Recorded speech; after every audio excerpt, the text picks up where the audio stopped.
Have you ever wondered if ancient stories, those really deep narratives from thousands of years ago, might actually hold some surprisingly profound keys to understanding our world today?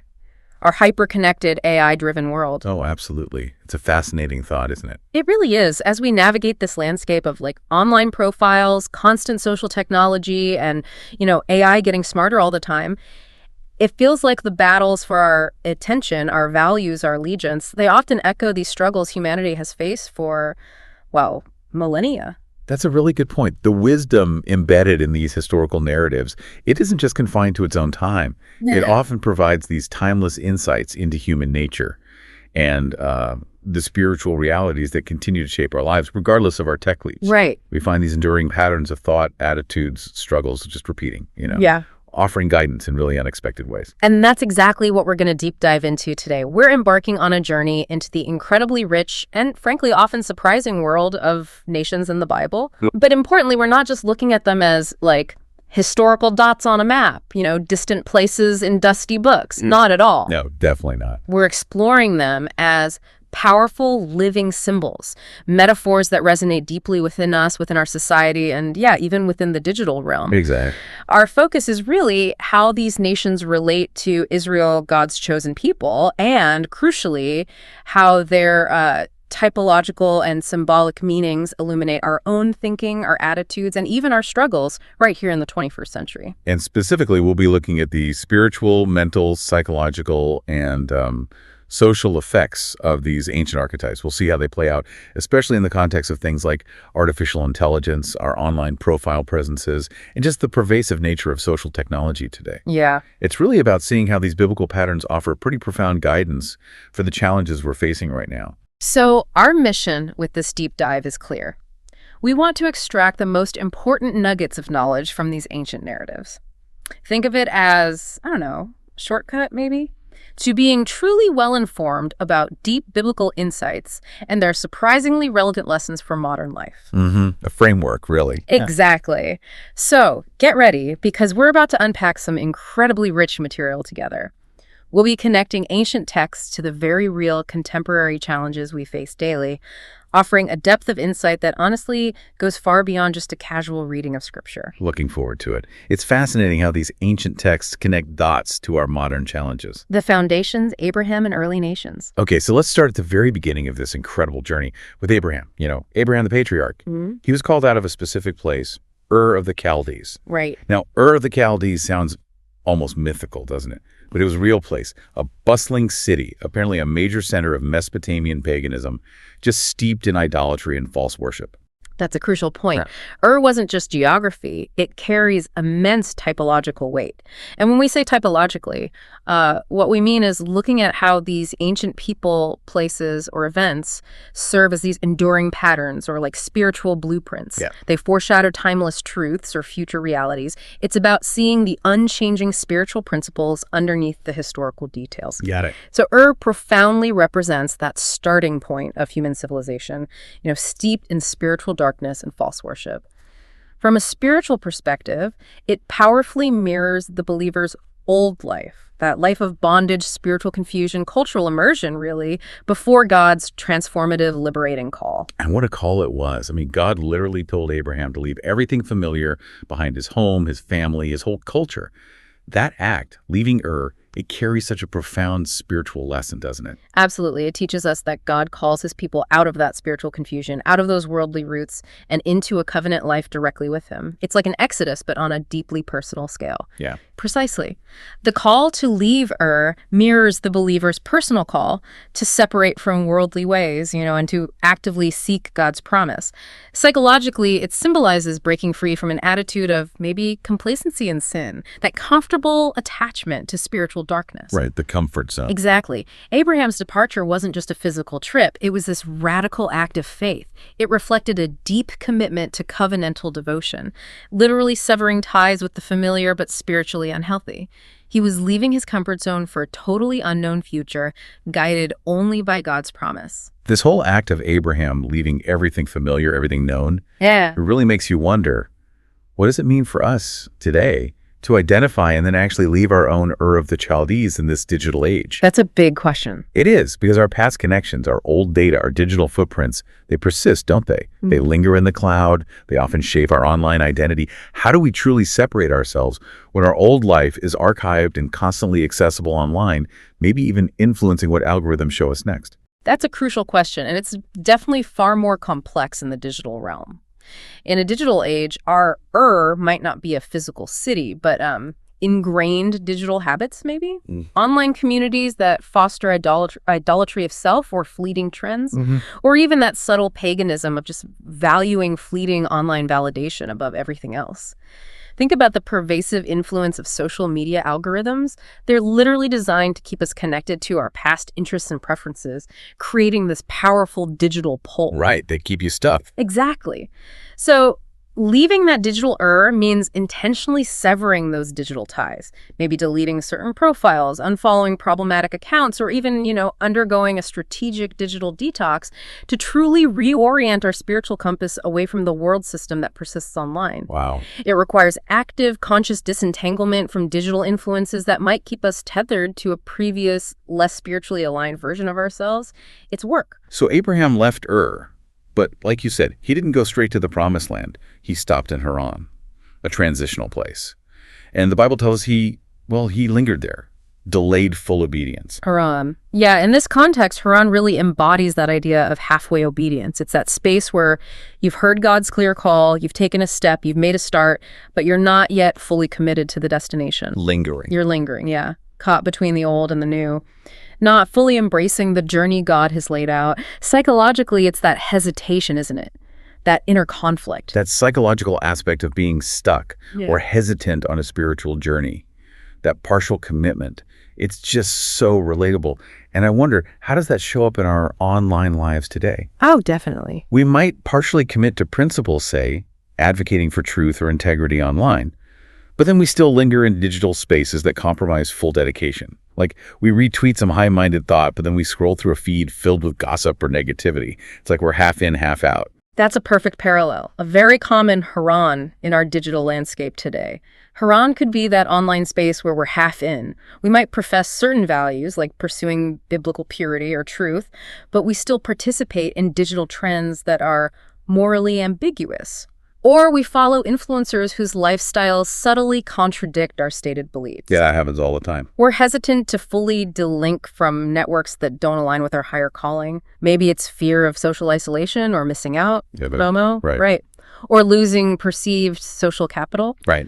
It's that lingering attachment to the perceived security or social benefits of a digital comfort zone that keeps us from fully stepping into our online purpose. Spiritually, it's actually a dangerous place because lingering often leads to stagnation or even, going backwards. And speaking of, moral compromise leading somewhere dangerous, let's talk about Sodom and Gomorrah. These cities are infamous. A really stark biblical example of gross immorality, perversion, outright rebellion against God, ultimately destroyed by fire. It's a terrifying narrative. Terrifying, yes. Typologically, Sodom and Gomorrah symbolize the total corruption of sin. Moral decay at its absolute worst. They represent a world system under divine judgment, blatant, unrepentant sin that reaches a point of no return. A point of no return. Yeah, their inordinate pride, their abundance, their cruelty, as mentioned in Ezekiel, highlight a complete rejection of God's moral standards. It's an ultimate defiance. So the spiritual lesson there is just undeniably clear.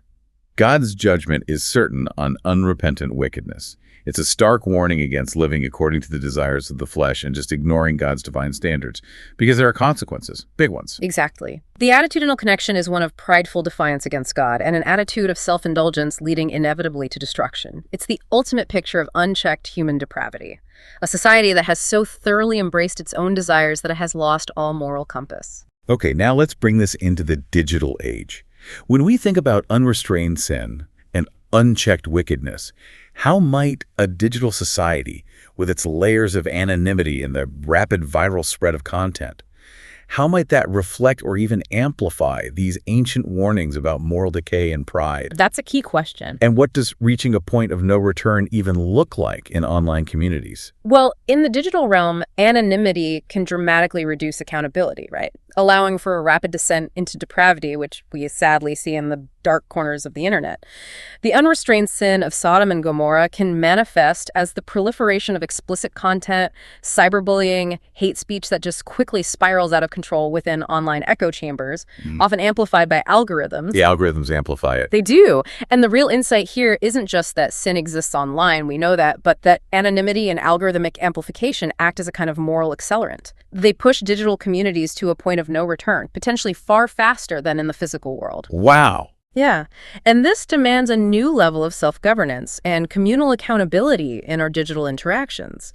For example, a point of no return in an online community could be when a platform or a virtual space becomes so saturated with toxic content and behavior like, say, a subreddit dedicated to spreading misinformation or a forum glorifying self-harm, that it just loses all capacity for healthy interaction. It effectively becomes a digital wasteland, mirroring that ancient judgment.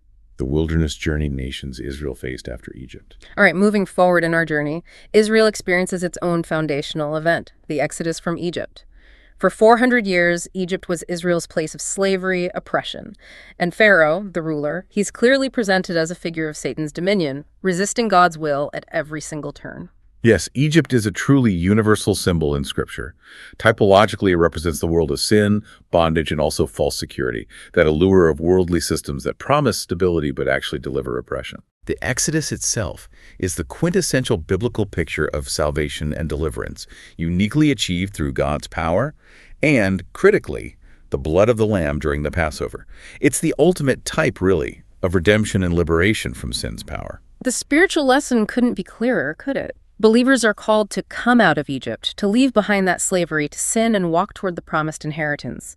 And the crucial point is that deliverance comes only through God's power, not human systems, not our own strength or cleverness. That's it. The attitudinal connection is one of being freed from enslavement to sin and choosing allegiance to God.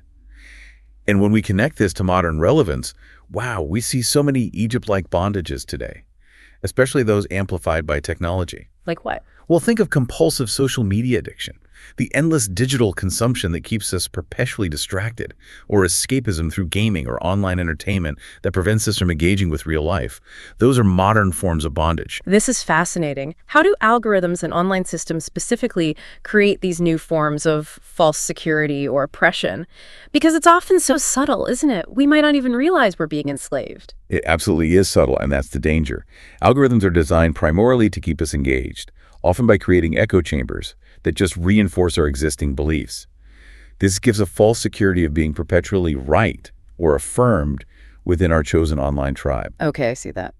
And this can subtly oppress us by narrowing our worldview, limiting critical thought, and creating a profound dependence on curated information and external validation.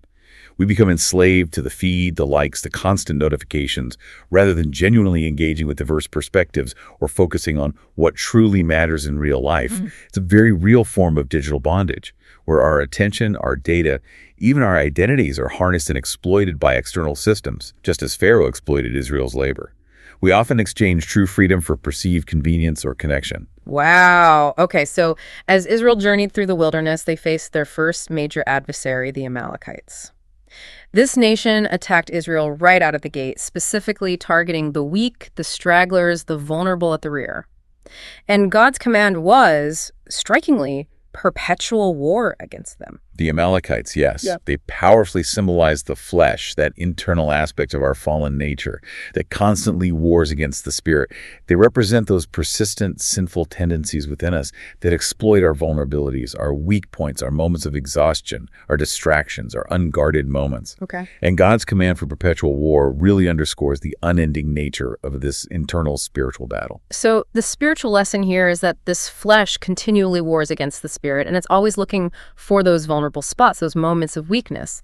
The attitudinal connection is one of carnal hostility to spiritual progress, demanding constant vigilance. It's an internal battle, not just external. Precisely. And that's highly relevant to us today. How does the flesh manifest in our digital lives? Well, online anonymity, or those filtered realities we create, can make us incredibly vulnerable to giving in to carnal desires. How so? We might say things behind a screen we'd never dream of saying in person, right? Giving in to anger, pride, lust, envy.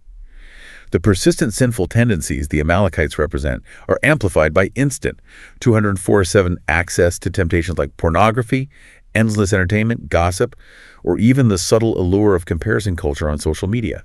Our modern stragglers or weak points in our digital lives might be our unguarded moments scrolling late at night when we're tired and more susceptible. Yeah. Or emotional fatigue that makes us vulnerable to clickbait and outrage.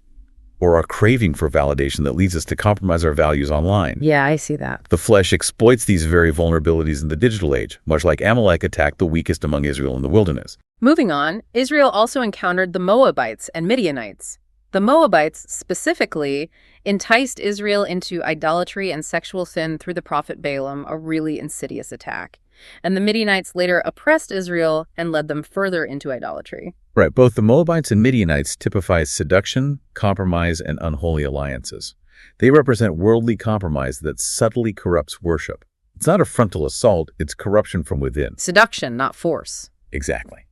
Moab, particularly, symbolizes spiritual laziness and compromise, often through external allure, while Ammon, another related group descended from Lot, represents rebellion and an incestuous, self-centered religion that inherently breeds opposition to God's plan. They don't attack directly, but rather by leading you astray, pulling you off course. The spiritual lesson here is pretty clear then. Worldly compromise corrupts worship and it inevitably leads to oppression. And it highlights how sinful origins like those of Moab and Ammon can often breed ongoing opposition to God's plan down the line. That's right. The attitudinal connection is an attitude of compromise with the world, which leads to eventual spiritual oppression and a departure from true devotion. And this is incredibly prevalent in the digital realm, wouldn't you say? How do online trends, social pressures, or even curated content entice us into idolatry, maybe idolatry of self or trends or forming unholy alliances in online communities? Oh, absolutely prevalent. Think about the constant pressure to conform to popular narratives or aesthetics online, the chasing of viral fame, sacrificing personal values for digital engagement or likes. We see individuals, even Christian groups sometimes, forming alliances with online entities or trends that might share common interests on the surface, but fundamentally compromise core spiritual principles underneath. The seduction of online life is often very subtle, pulling us away from genuine worship and into a self-focused digital performance, or into online cliques that foster exclusivity rather than true community. It's that subtle erosion of boundaries for the sake of digital acceptance or influence. After the Midianites and Moabites, we have the Edomites, descendants of Esau, Jacob's twin brother. There's a deep-seated familial tension here from the very beginning, a history of unresolved conflict. Yes, the Edomites.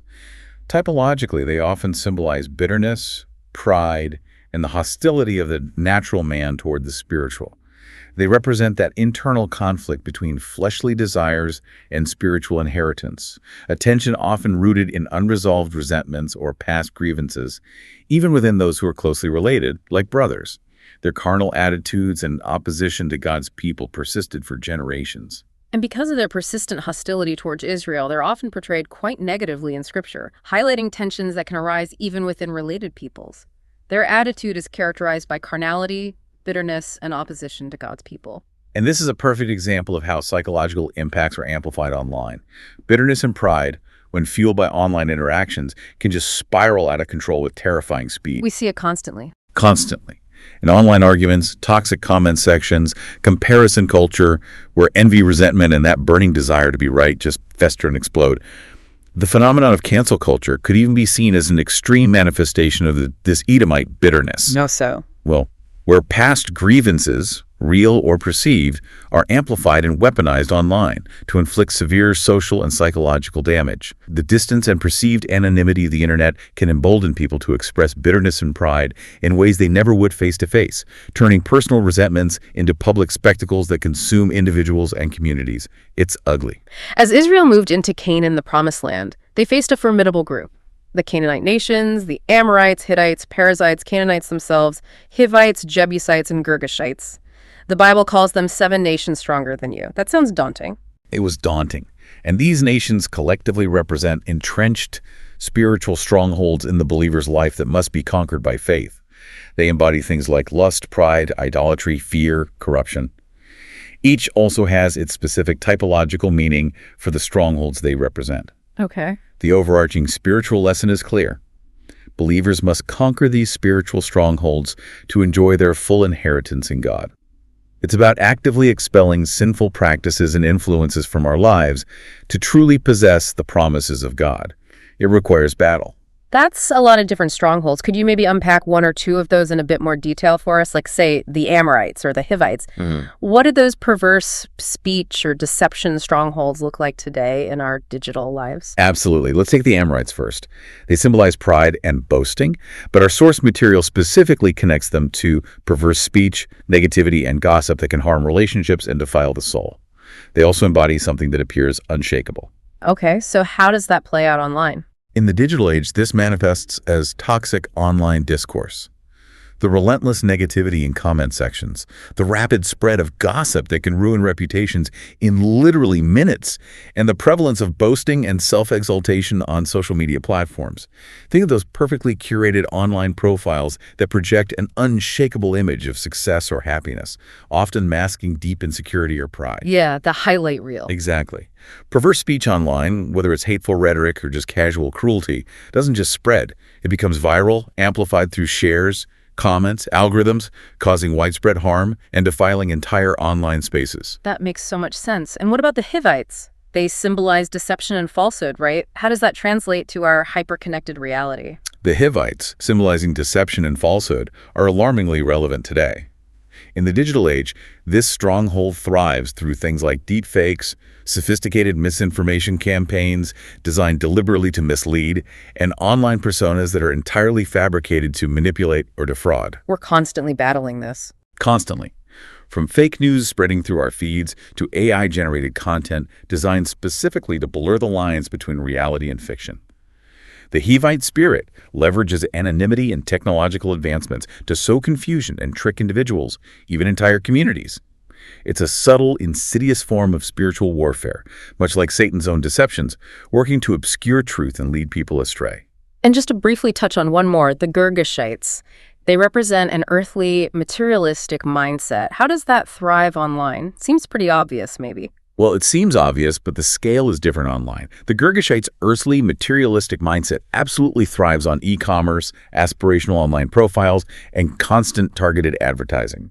The digital world is meticulously designed to make us desire more, to compare our lives constantly to curated, often unrealistic images of others. This fosters a relentless pursuit of worldly desires and a consumerist identity. We scroll through endless product ads, see perfectly posed influencers showcasing their latest purchases, and are subtly conditioned to believe our worth is tied to what we own or display online. This elevates materialism to an entirely new level, making it a truly entrenched stronghold in many lives today. The giants among nations, overwhelming obstacles. Okay, let's shift our focus now to something even more formidable.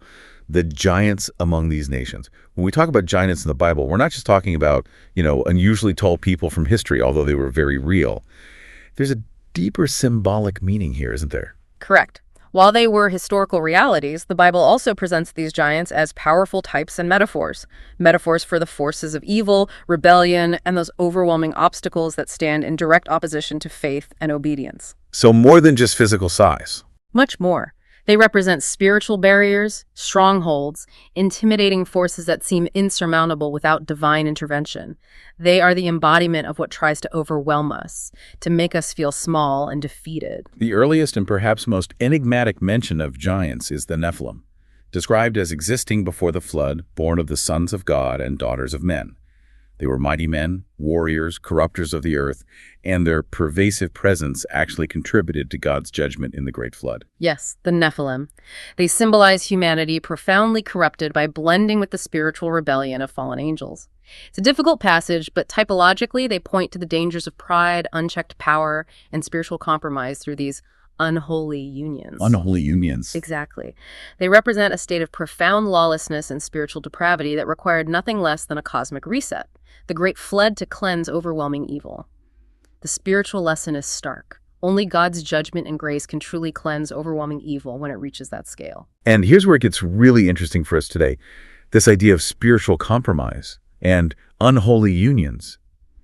How might the blurring of lines between real and virtual, or even, thinking ahead, human and AI, how might that present new forms of hybridization or distorted power in our modern context.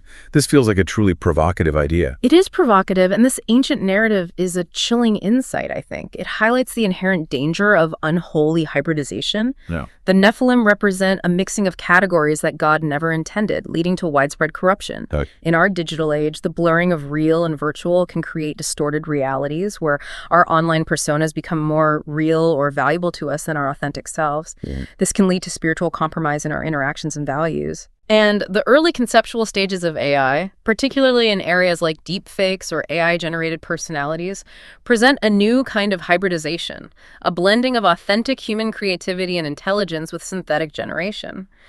This can lead to profound deception and even a subtle erosion of human dignity, if not approached with immense wisdom and strong ethical boundaries. Distorted power. Yes, this distorted power could be AI systems that, if left unchecked, might influence human decision-making or even societal values in ways that are subtle but fundamentally alter what it means to be human and to live righteously. Blindly integrating AI without clear ethical and spiritual boundaries risks eroding what it truly means to be human, subtly twisting our reality and values. It's a modern Nephilim-like danger, perhaps. Wow. Okay, after the flood, Israel encountered the Anakim, those tall giants in Canaan whose sheer size terrified the Israelite spies, making them famously feel like grasshoppers. Mm-hmm. This paralyzing fear led directly to unbelief and caused Israel to wander for 40 years in the wilderness, delaying their inheritance. The Anakim. Yes, they are a potent symbol for fear, intimidation, and doubt. They are the quintessential giants of unbelief, those seemingly insurmountable obstacles that arise primarily from our own minds, magnified by appearances rather than faith in God's promises. Giants of unbelief, I like that. The spiritual lesson then is clear. Faith in God's promises conquers fear. We must walk by faith, not by sight. These giants of fear, despite their might, were ultimately defeated by men of faith like Joshua and Caleb, who saw God's power, not just the enemy's size. When we connect this to the psychological impact of fear and doubt in the digital age, I can see the Anakim everywhere. How does information overload, constant negative news cycles, or online comparison culture make us feel like grasshoppers and instill that paralyzing fear regarding future challenges like AI ethics or even climate crises? They absolutely do. We're constantly bombarded with data about global crises, economic instability, future technological shifts like AI's potential impact. It leads to a profound, paralyzing fear about what's to come. It makes us feel utterly powerless, like grasshoppers against insurmountable odds. Consider the weight of constant bad news, the overwhelming complexity of global issues presented without context or hope, or the relentless pressure of curated perfection on social media, which makes our own lives feel inadequate. And online bullying, cancel culture, they also create a very real sense of entrenched fear. Yes. Individuals or groups are intimidated into silence or conformity for expressing a dissenting opinion, magnifying perceived threats, and hindering free expression of thought or faith. It's a constant psychological battle against an unseen, often digital, enemy. Next, we have the Rephaim, an ancient giant people, which included the Emmaus, described as terrible ones, causing terror and dread, and the Zamzummim, whose name is linked to buzzing murmuring, symbolizing confusion and oppression. King Og of Bashan, known for his massive bed, was one of the last Rephaim. Right, these giants, Rephaim, Imim, Zamzummim, typologically represent entrenched strongholds, generational powers of darkness, terror, dread, irrational fear, confusion, constant harassment, and mental oppression. They are those deeply rooted, often inherited spiritual battles we face, which can feel relentless and disorienting. That sounds heavy. It is. But the spiritual lesson here is powerful. God can overthrow even the greatest strongholds. He delivers his people from paralyzing fear and brings clarity and freedom from oppression. Spiritual warfare, as we see here, often involves battling confusion and mental oppression, not just overt attacks. And this is incredibly relevant to our digital legacies, maybe. Uh-huh. How do generational strongholds or lingering evil manifest in things like inherited online biases, persistent misinformation campaigns that echo across generations, or even the digital remnants of past conflicts? And what about that buzzing and murmuring? It's all around us. Generational strongholds can manifest in inherited online biases, persistent misinformation campaigns that continue to circulate and influence even after their original source is discredited, or the lingering digital remnants of past societal conflicts that continue to sow division online. Think of old, unaddressed online arguments that resurface, or the subtle but powerful narratives passed down through digital communities. Okay. And the constant buzzing and murmuring of notifications, social media chatter, the relentless fragmented flow of online content, It can lead directly to profound confusion and mental oppression in our daily lives. Our attention is constantly fragmented, our thoughts interrupted by incessant pings, making it incredibly difficult to find clarity, focus, or even peace of mind. It mirrors the disorientation associated with the Zuzim or Zamzumim.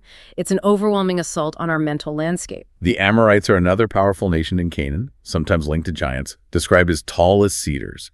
King Og of Bashan, who we just mentioned, was also an Amorite. Yes, the Amorites, particularly in their giant form, symbolize pride and arrogance.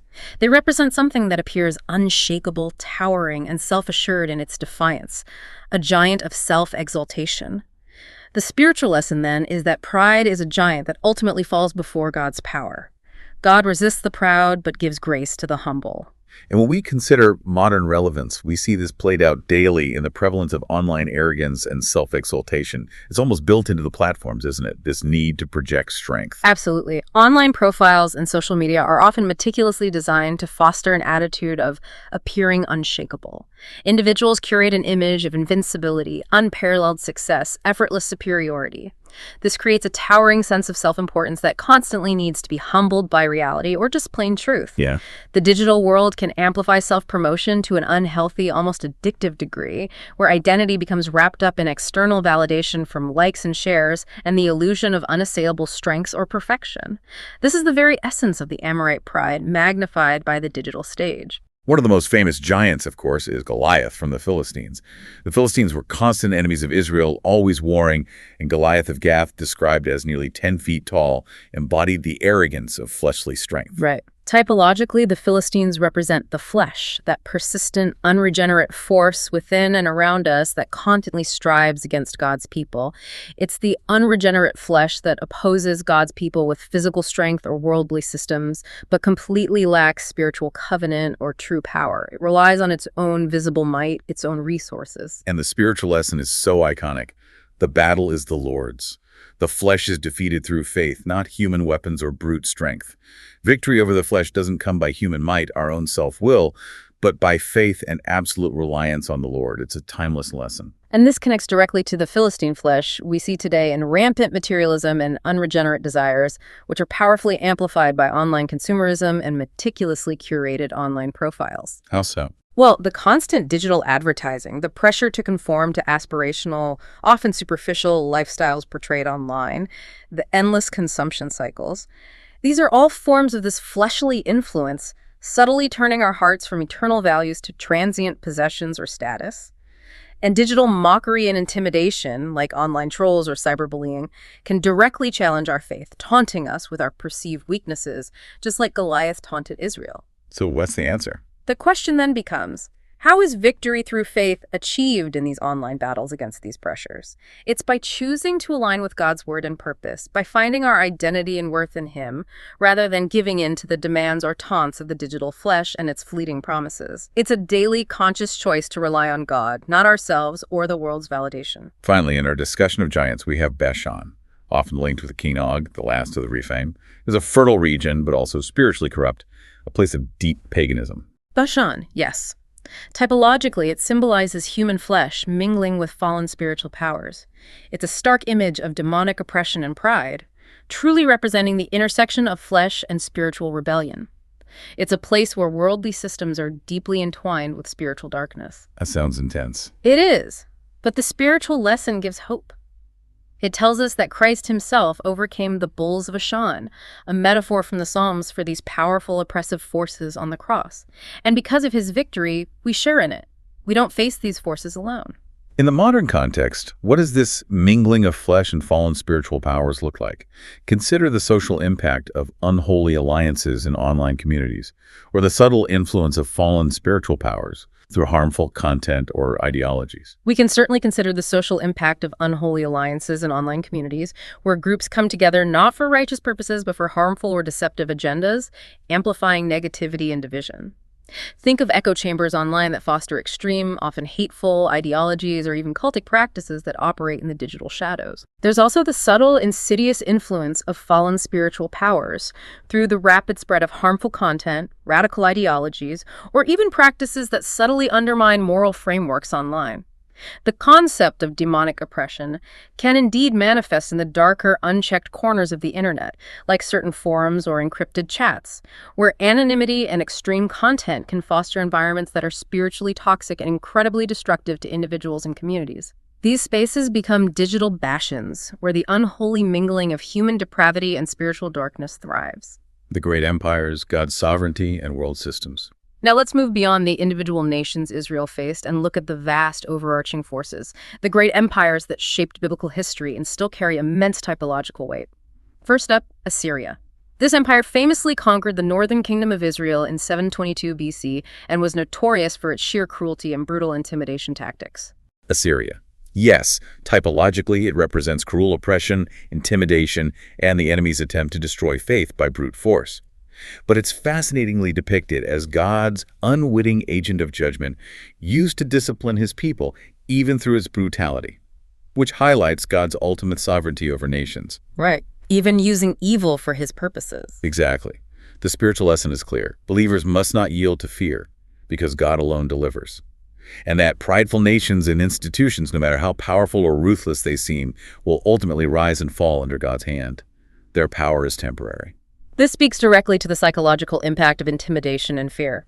In our modern context, how do authoritarian online systems or overwhelming digital surveillance reflect cruel oppression and intimidation? Because that's a very real concern for many today, that feeling of being watched or controlled online. It's profoundly relevant. We're talking about pervasive data collection by large corporations or governments, the feeling of constantly being watched by algorithms that track our every click and interaction, or the immense power of large tech companies to control narratives, censor information, and limit dissent. Yeah. This creates an environment where individuals can feel just as intimidated and oppressed as ancient peoples living under Assyrian rule, fearing the reach and power of unseen digital forces. It's a digital form of psychological subjugation, where the sheer scale of surveillance can compel conformity and silence, mirroring that ancient brute force intimidation. Then came Babylon, which famously destroyed Jerusalem in 586 BC and exiled Judah.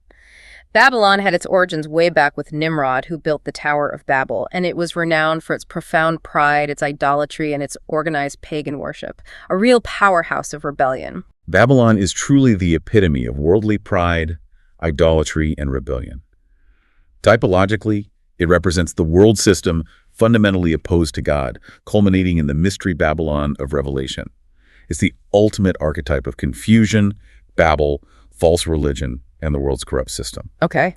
The spiritual lesson for believers, especially during the exile, was to live faithfully in exile, refusing to compromise with the system around them. God consistently calls his people to come out of Babylon, to separate themselves from corrupt systems and their enticements. And this is highly relevant to our digital age, where information overload and competing narratives are just constant. How does Babylonian confusion manifest in the misinformation, the echo chambers, the false narratives so prevalent online? And what about the harlot of idolatry aspect? Well, the confusion is that cacophony of voices online that makes it incredibly difficult to discern truth. Think of the proliferation of deepfakes, the deliberate spread of misinformation, and the way algorithms can trap us in echo chambers, reinforcing biased information and creating a profound sense of confusion about objective reality. It's the Tower of Babel, but digital passing. Everyone speaking past each other, building their own towers of self-aggrandizement or tribal identity. Right, and the idolatry. The harlot of idolatry associated with Babylon manifests vividly in the worship of influencers, fleeting digital trends, or the obsession with self-image in meticulously crafted online profiles. Human pride is amplified through self-promotion on social media, where curated lives create illusions of perfection, self-sufficiency, and outward glory, all echoing the ancient pride of Babylon that dared to build a tower to heaven. We can easily become enslaved to these digital idols without even realizing it. After Babylon came the Medes and Persians. This empire conquered Babylon and, quite remarkably, unlike their predecessors, famously allowed the Jews to return to Jerusalem and rebuild their temple under leaders like Ezra and Nehemiah. Yes, the Medo-Persian Empire typologically represents God's sovereignty over history. It powerfully shows God using even pagan kings like Cyrus the Great as instruments of his will to accomplish his redemptive plan. An instrument of God's will. Exactly. They symbolize a powerful, even righteous in some ways, world power that God uses, often unexpectedly, to restore his people and advance his purposes. The spiritual lesson is that God can indeed turn the hearts of kings, or we might say world leaders and even powerful tech moguls today, to accomplish his redemptive plan.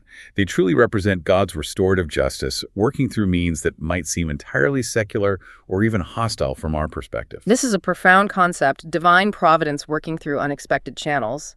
In our modern world, how might God use seemingly secular or even antagonistic systems or entities to fulfill his purposes?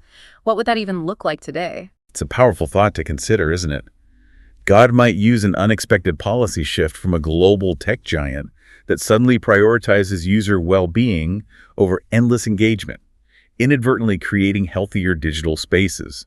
Or perhaps the rise of new open-source AI platforms might decentralize power, leading to more equitable access to technology and less corporate control, potentially fulfilling a divine purpose of empowerment. Interesting. Even a seemingly antagonistic system, through its very overreach or unintended consequences, could be used by God to awaken people to spiritual truths or to drive them back to Him, revealing the inadequacy of worldly solutions. It shows that God's plan is always bigger than any human system, any algorithm, or any empire. His sovereignty reigns supreme even in the most unlikely of places and through the most unexpected means. Then we have Greece, which spread Hellenistic culture and philosophy across the ancient world. Paul confronted this intellectual pride directly in places like Corinth and Athens, particularly his famous speech on Mars Hill. Right. Typologically, Greece represents human wisdom and intellectual pride exalting itself against God. It symbolizes the sheer power of human reason and philosophy when it operates independently of or in overt opposition to divine truth. Human reason as the ultimate authority. Precisely. The spiritual lesson is that spiritual truth isn't discovered by human philosophy or clever arguments alone. It's revealed by the Spirit. The wisdom of man in this context is ultimately seen as foolishness before God, however brilliant or sophisticated it may seem to us. I can certainly see Greek intellectual pride in our current context. How does this manifest in the context of over-reliance on AI, algorithms, and human philosophies presented constantly online? When we talk about Greek intellectual pride in our context, we're looking at the over-reliance on AI, on algorithms, and on human philosophies presented online as the ultimate source of truth, morality, and even meaning. The internet, as this vast, unfiltered repository of information and opinion, can subtly foster an exaltation of human intellect over divine wisdom. How so? There's a tendency to believe that any problem can be solved by enough data or a clever enough algorithm, sometimes implicitly dismissing the need for spiritual revelation or divine guidance. We see this in the proliferation of secular self-help gurus online, or philosophies that promise personal enlightenment without any reference to a higher power or objective truth. This overconfidence in human reason, amplified and readily accessible through digital tools, is the modern echo of Greek intellectual pride, subtly nudging us to trust human ingenuity above all else, sometimes even above God himself. Finally, among the great empires, we have Rome. This was the dominant empire during Jesus' ministry in the early church, known for bringing infrastructure and law, Pax Romana, but also severe persecution against Christians. Rome, yes, typologically, Rome symbolizes political power and human government. It's often presented as the beastly system that demands ultimate allegiance, ultimately picturing the final world empire described in Revelation. It represents the oppressive political and military power of the world, a system that often tolerates no rivals to its authority. The spiritual lesson is profound. While believers are called to submit to governing authorities in ordinary matters, their ultimate allegiance is always to Christ, not to Caesar. God's kingdom is not of this world, but it will ultimately outlast all earthly empires, all political systems, all human constructs of power. And this resonates deeply with what we see today. We can connect this to Roman oppression and systemic injustice, control mechanisms, and demands for allegiance within digital spaces and global technology companies. How do digital platforms exert power and influence, and how do believers navigate allegiance in this complex environment? Digital platforms exert immense power and influence over our lives, don't they? From what information we see to how we interact to even what voices are amplified or silenced, they can operate with a kind of systemic injustice in their algorithms or content moderation policies, creating echo chambers or deplatforming certain viewpoints. Right, the algorithms again. These platforms can subtly demand a kind of allegiance to their ecosystems and their values, pushing us to conform, to spend more time, to accept their terms and conditions without question. The challenge for believers is profound.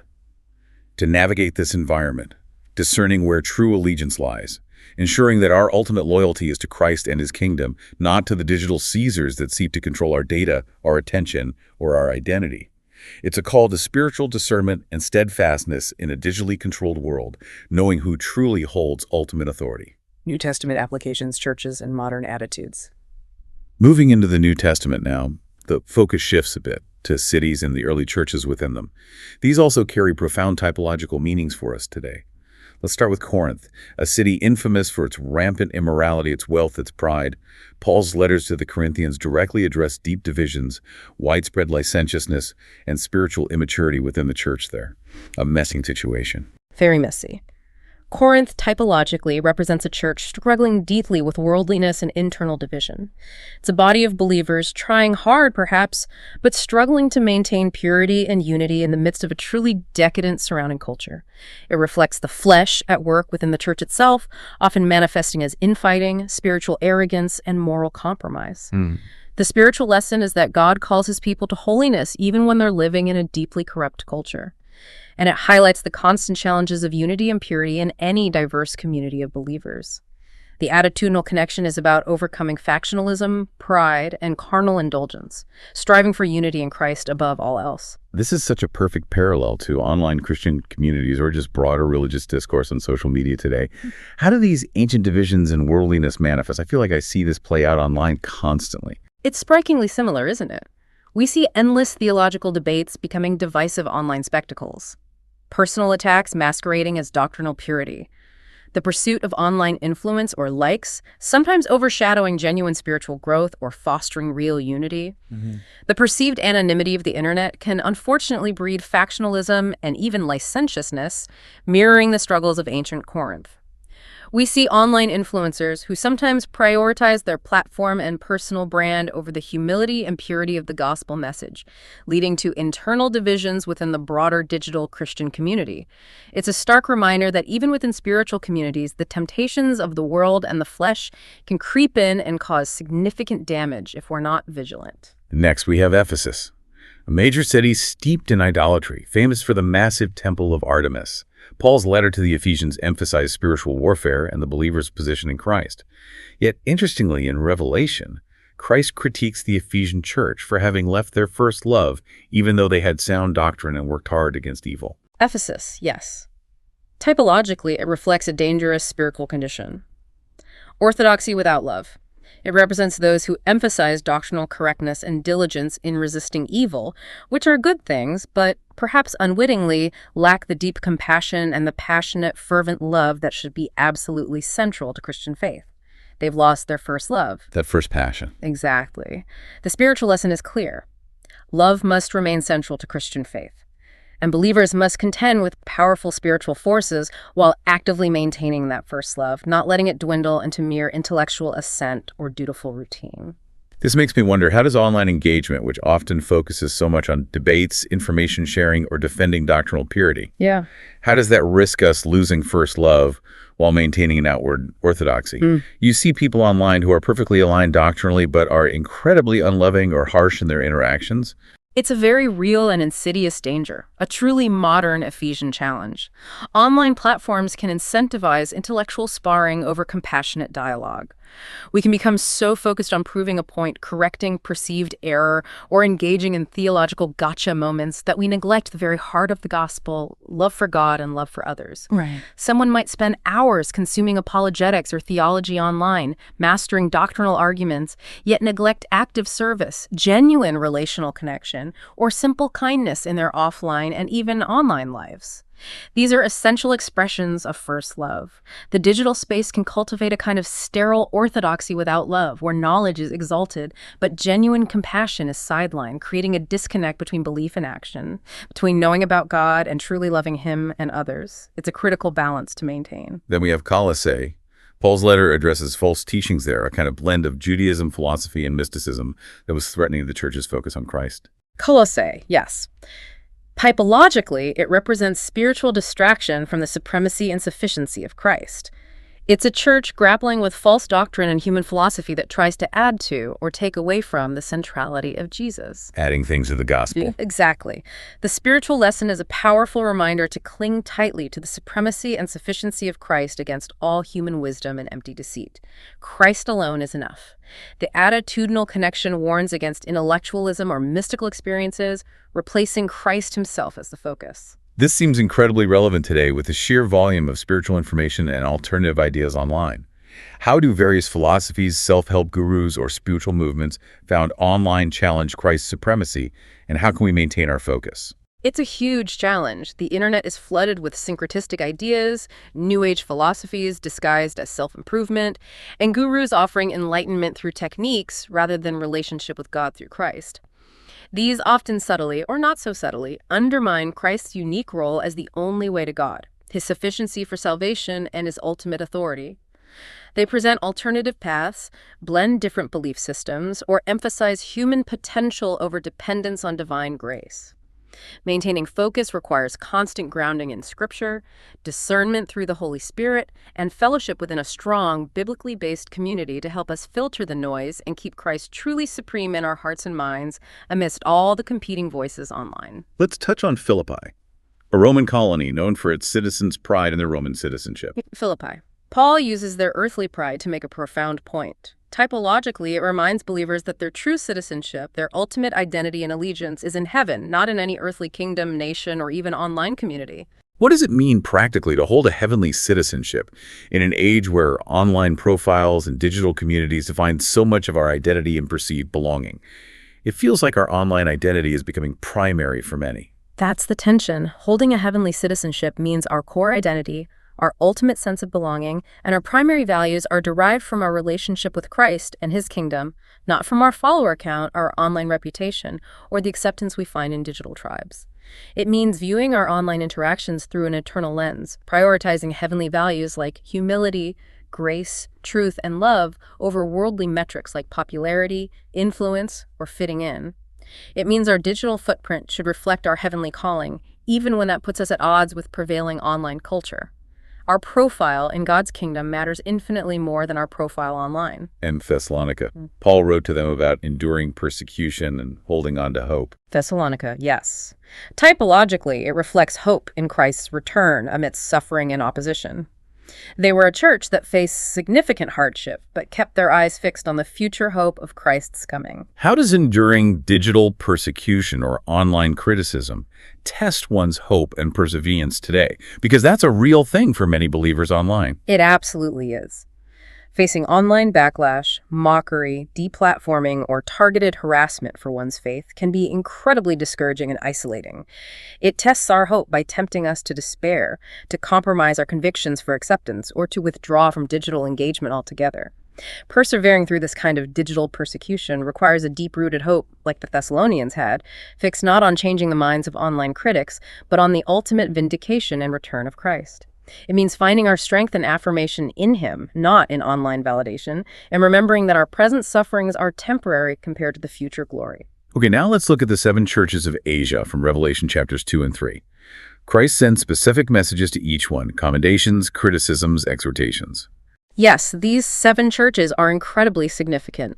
Together, they typologically represent the various conditions and struggles of the church throughout the entire church age. They also reflect different spiritual conditions that can exist within any local church or even within an individual believer at any point in history. The overarching spiritual lesson emphasizes the critical importance of spiritual vigilance, purity, and enduring faithfulness until the end. Can we quickly run through them and connect each one to potential pitfalls or challenges in our digital age? Starting with Ephesus again. Sure. Ephesus, as we said, orthodoxy without love, the digital pitfall. Focusing so much on online doctrinal debates and correctness that we develop a harsh, loveless, judgmental digital presence, forgetting compassion. Okay, Smyrna. Smyrna was the suffering church, faithful under trial, the modern parallel, enduring digital persecution, maybe backlash, deplatforming, targeted harassment online, without compromising faith. How do we remain faithful when facing hostility in the digital public square? Pergamum, compromised with idolatry and immorality, dwelling where Satan's throne is, digitally. How does the pervasive nature of online content, immorality, false ideologies, worldly values encourage subtle compromise? How do false teachings infiltrate digital Christian spaces when we're not discerning? Thyatira. Thyatira tolerated false teaching and corruption, specifically the prophetess Jezebel. The modern question: what kind of corruption or false prophetess, perhaps influential figures promoting unbiblical ideas, might be tolerated in online Christian communities that prioritize engagement, popularity, or avoiding conflict over truth and purity? Ooh. Sardis. Sardis had a reputation for being alive but was spiritually dead. The digital connection is stark. How can a strong online profile presence, looking good, saying the right things, mask deep spiritual deadness? Or an empty faith disconnected from real, vibrant relationship with God, the danger of the curated spiritual self? Philadelphia. Philadelphia was faithful with little strength, but Christ gave them an open door for mission, digitally. How does faithfulness in small online engagements, maybe quiet acts of service or witness or niche online missionary efforts, open doors for the gospel despite limited strength, resources, or platform size? Small faithfulness matters. And lastly, Laodicea. Laodicea. Lukewarm complacency. Materially rich, thinking they needed nothing, yet spiritually impoverished. The digital danger. How does online wealth display the illusion of self-sufficiency fostered by instant access to information and entertainment lead to lukewarm spirituality? How does digital convenience mask our true spiritual poverty and deep need for God in an age of perceived self-reliance? It's a powerful warning against comfort leading to complacency. Bringing it to, today, spiritual, mental, psychological, and social implications in the digital age. Okay, let's really try and unpack this now. We've journeyed through all these ancient nations, these early churches, seeing them as symbols, as metaphors, as types. So what does this all mean for us right now, living in 2025 with advanced AI, complex online profiles, constant social technology surrounding us? How do these biblical typologies truly connect to our daily modern life? It means that the patterns of spiritual reality are absolutely timeless. They just manifest in new forms, new arenas. So, for example, that Egypt-like bondage we talked about earlier, it's directly mirrored in modern addictions, particularly those amplified by technology. Compulsive social media use, endless digital consumption keeping us distracted, escapism through online gaming. That's digital Egypt. Okay. The Philistine flesh, that internal enemy. It finds its modern expression in rampant materialism and unregenerate desires, which are powerfully amplified by online consumerism and those meticulously curated online profiles that fuel envy, comparison, and discontent. And the Babylonian confusion we see so prevalent online, how does that connect? Oh, that's the widespread misinformation, isn't it? The inescapable echo chambers, the proliferation of false narratives that make it incredibly difficult to discern truth in our news feeds and social circles. It's the Tower of Babel, gone digital, creating chaos and division. Right. Then there's Roman oppression, which we can see reflected in systemic injustice and control mechanisms exerted by large digital platforms and tech companies. They wield immense power over information and interaction, subtly demanding our allegiance, our data, our time. And the Greek influence. And Greek intellectual pride is clearly evident in our over-reliance on AI, on algorithms, and the general exaltation of human wisdom and logic, sometimes dangerously to the exclusion of divine truth and spiritual revelation. These ancient archetypes provide a powerful lens for self-examination in our technologically saturated world. They reveal timeless spiritual battles being fought on new digital battlegrounds. Here's where it gets really interesting for me. If those ancient nations were giants, embodying massive spiritual and physical obstacles, what are our modern giants that we're called to confront in this digital age?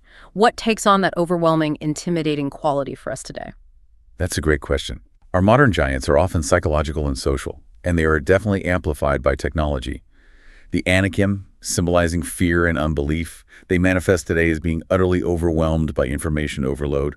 The psychological toll of relentless cyberbullying, the paralyzing pressure of cancel culture, where one misstep online can feel like social death, and that existential dread many feel regarding AI's rapid advancement or huge global crises like climate change. We feel like grasshoppers against these unseen, complex digital or global forces. Okay, what about the other giants? Pride, rebellion. The Rephoman Amorites, representing pride and rebellion. They're seen everywhere in online arrogance, the self-exaltation fostered by curated online presence, and that anonymous digital rebellion we see through trolling, spreading hate speech, or just sowing discord online. And what about that Bashan-like mingling of flesh and even potentially darker spiritual influence in the hidden corners of the internet? That's reflected in the unholy alliances that form in certain online communities, where groups come together not for good, but to promote destructive or deceptive agendas, amplifying negativity and division.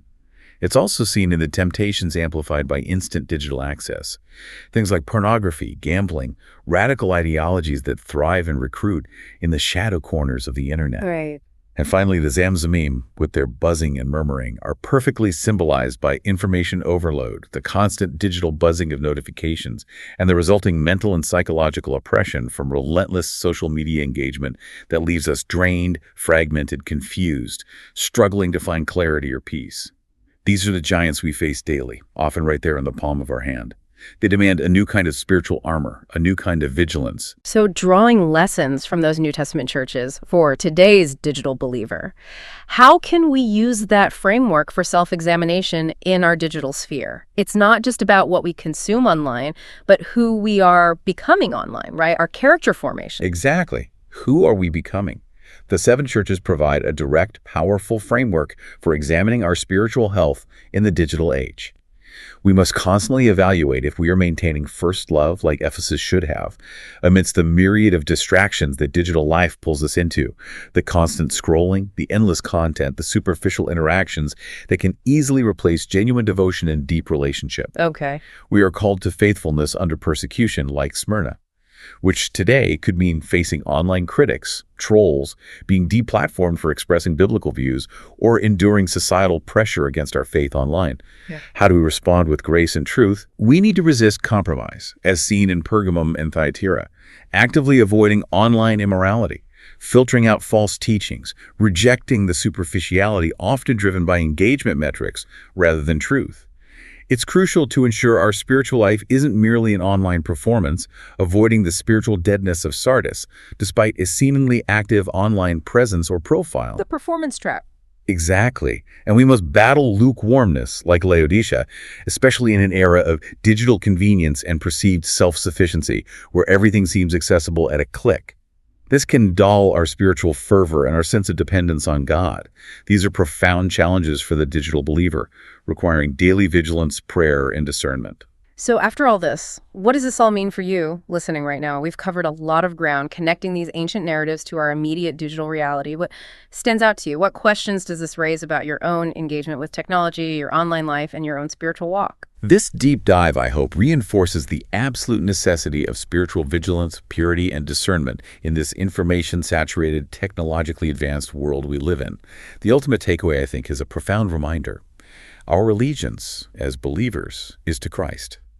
Not to Caesar, not to earthly powers, and not to the digital Caesars, the platforms and algorithms that seek to control our data and our minds, and certainly not to the fleeting trends and empty promises of the online world. Ultimate allegiance. Yes, the nations of the Bible, in their ancient forms and their modern manifestations, remind us of God's unwavering sovereignty and his constant call for us to live by faith, even amid the most intense cultural and digital battles. They show us that while the technologies change, the spiritual principles and the human heart remain remarkably the same, always needing God's transforming power and grace. So, to bring it all together, we've traced this path from Abraham's call out of idolatrous Ur, through Israel's battles with nations representing sin in the flesh, and into the great empires and the early churches, each serving as a powerful typological framework for understanding enduring human conditions and timeless spiritual battles. And this journey culminates in a potent challenge for each of us listening.